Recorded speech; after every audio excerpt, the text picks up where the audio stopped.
Good morning students. पिछले video में हमने आदेश 1, नियम 1 व नियम 3 एवं नियम 8 सिविल प्रक्रिया संहिता के विषय में पढ़ा था।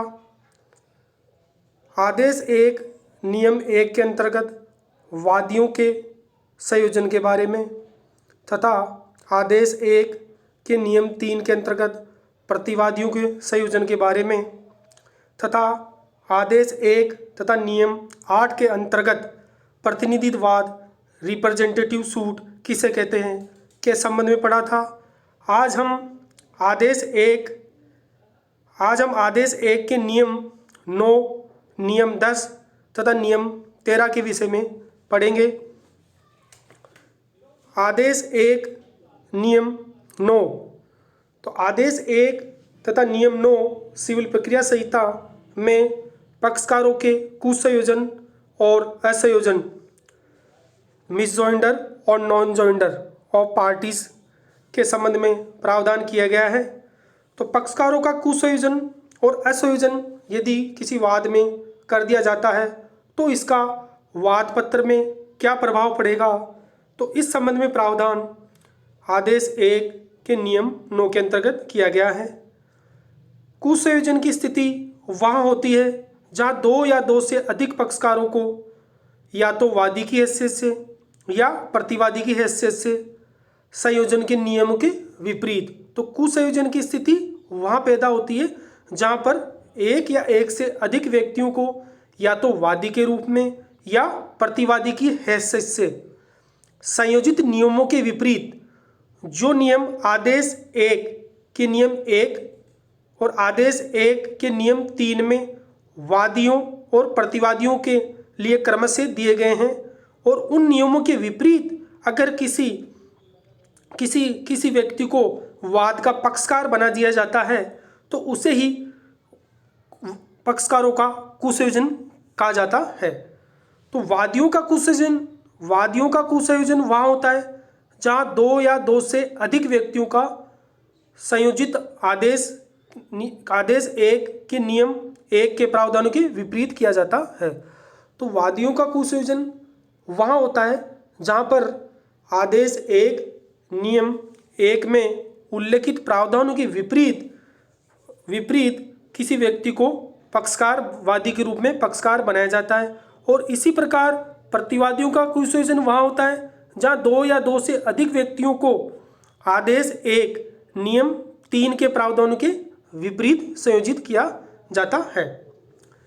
जहाँ कुसंयोजन की स्थिति पैदा होती है, चाहे वह वादियों के कुसंयोजन की हो या प्रतिवादियों के कुसंयोजन की हो, वहाँ ऐसा कुसंयोजन वाद के खारिज करने का आधार नहीं बनेगा। दूसरे शब्दों में कुसंयोजन के आधार पर वाद खारिज नहीं किया जा सकता।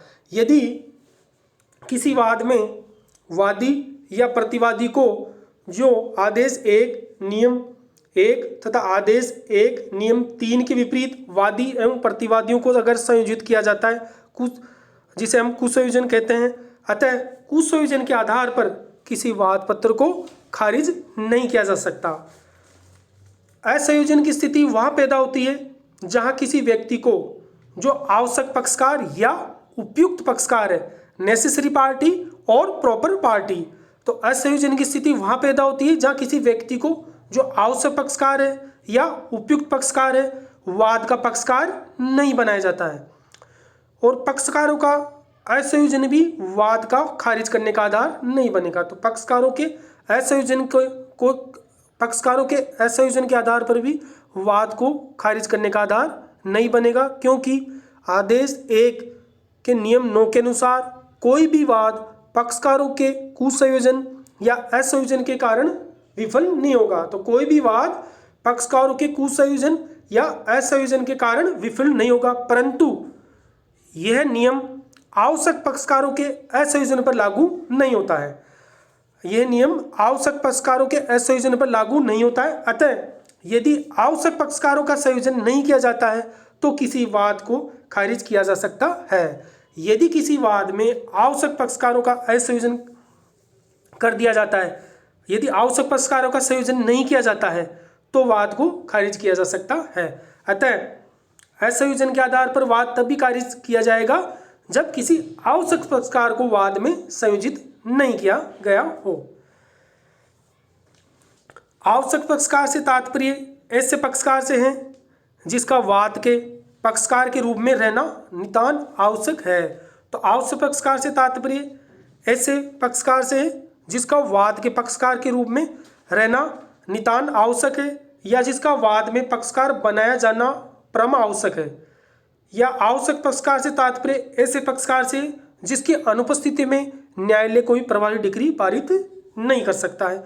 उदाहरण के लिए जहाँ अ, ब, स और द संयुक्त हिंदू परिवार में स अंशधारी है, वहाँ अगर अविभाजन का वाद संसिद्ध करता है तो ब, स और द आवश्यक पक्षकार है। उपयुक्त पक्षकार प्रॉपर पार्टीज। तो उपयुक्त पक्षकार वह है जिसकी उपस्थिति विवादग्रस्त प्रश्न या विवाद में उठाए गए प्रश्न के अधिक प्रभावकारी ढंग और पूर्ण रूप से विनिश्चय में न्यायालय की सहायता करती है। दूसरे शब्दों में हम ये कह सकते हैं कि उपयुक्त पक्षकार वह है जिसका वाद में रहना नितांत आवश्यक नहीं होता, पर उसके रहने से विवादग्रस्त प्रश्न का विनिश्चय अधिक प्रभावकारी और पूर्ण रूप से किया जा सकता है। तो उपयुक्त पक्षकार वह पक्षकार होता है जिसका वाद में रहना नितांत आवश्यक नहीं होता, पर उसके रहने से विवादित प्रश्न का विनिश्चय अधिक प्रभावकारी और पूर्ण ढंग से किया जा सकता है। ऐसे पक्षकार के बिना भी प्रभावी डिक्री तो पारित की जा सकती है, लेकिन उसकी उपस्थिति मामले के विवाद को पूर्ण रूप से निपटाने के लिए आवश्यक है। उदाहरण के लिए जहाँ मकान मालिक ने किराएदार के विरुद्ध मकान के कब्जे के लिए वाद संसिद्ध किया, वहाँ उप किराएदार उपयुक्त पक्षकार है। आदेश 1 नियम 10। आदेश 1 नियम 10 में यदि गलतवादी के नाम से वाद संसिद्ध कर दिया जाता है तो उस संबंध में सही प्रकार से वादी को किस प्रकार वाद पक्ष का पक्षकार बनाया जाएगा, और इसके अंतर्गत न्यायालय को पक्षकार को नाम काटने या जोड़ने की शक्ति प्रदान की गई है। तो आदेश 1 नियम 10 गलतवादी के नाम से वाद। जहाँ कोई वाद वादी के रूप में गलत व्यक्ति के नाम से संसिद्ध कर दिया जाता है, जहाँ कोई भी वाद पत्र गलत व्यक्ति के नाम से गलतवादी के नाम से संसिद्ध कर दिया गया है, या जहाँ संदेहपूर्ण है कि क्या वह सही वादी के नाम से संसिद्ध किया गया है, वहाँ यदि किसी भी प्रक्रम पे किसी भी स्टेज पर न्यायालय का यह समाधान हो जाता है कि वाद सद्भावी भूल से संसिद्ध किया गया है, यदि न्यायालय का यह समाधान हो जाता है कि वाद सद्भावी भूल से संसिद्ध किया गया है और वाद में के वास्तविक विषय के अवधारण के लिए ऐसा करना आवश्यक है, वहाँ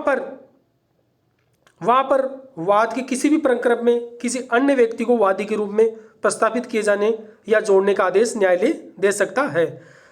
यदि कोई वाद पत्र गलतवादी के नाम से संसिद्ध कर दिया जाता है और न्यायालय का ये समाधान हो जाता है कि ऐसा वाद कोई सद्भावी भूल से संसिद्ध किया गया है और विवाद के वास्तविक विषय के अवधारण के लिए ऐसा करना यदि न्यायालय आवश्यक समझता है और न्याय संगत समझता है तो न्यायालय वाद के किसी भी प्रकरण पे, वाद चाहे किसी स्टेज पे हो, चाहे जवाब की स्टेज पे हो, चाहे साक्ष्य की स्टेज पे हो, चाहे किसी भी बहस की स्टेज पे भी हो, तो किसी भी स्टेज पर न्यायालय अन्य व्यक्ति को वादी के रूप में प्रस्तावित कर सकता है या जोड़ने का आदेश दे सकता है।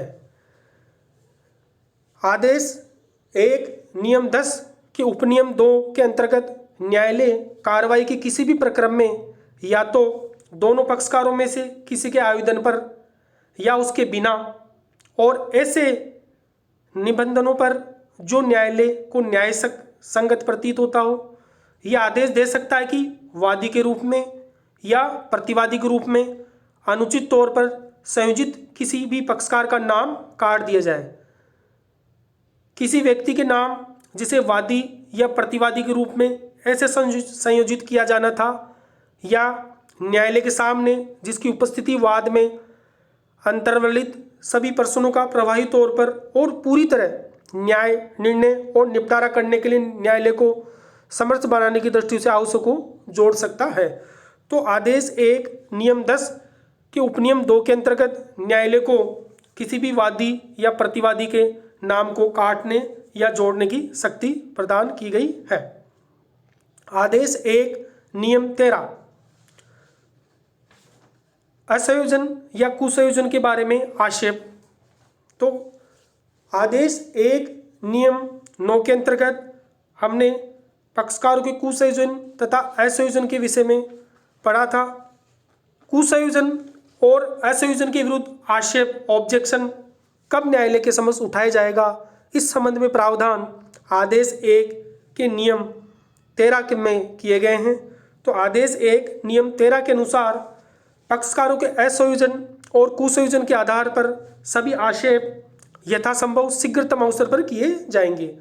तो कुसंयोजन और असंयोजन के संबंध में जो आक्षेप है वह न्यायालय में यथासंभव शीघ्रतम अवसर पर किए जाएंगे और ऐसे सभी मामलों में जहां पर विवादक स्थिर किए जाते हैं वहां स्थिरीकरण के समय या उससे पहले किए जाएंगे और यदि ऐसा आक्षेप नहीं किया जाता है तो वह आक्षेप अधित्यक्ष वेव्ड कर दिया समझा जाएगा।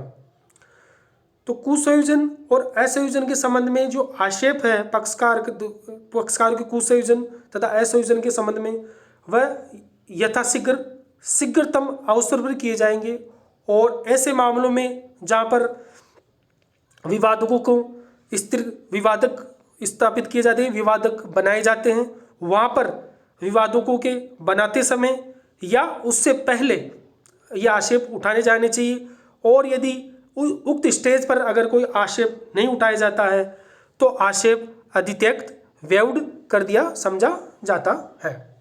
Thank you.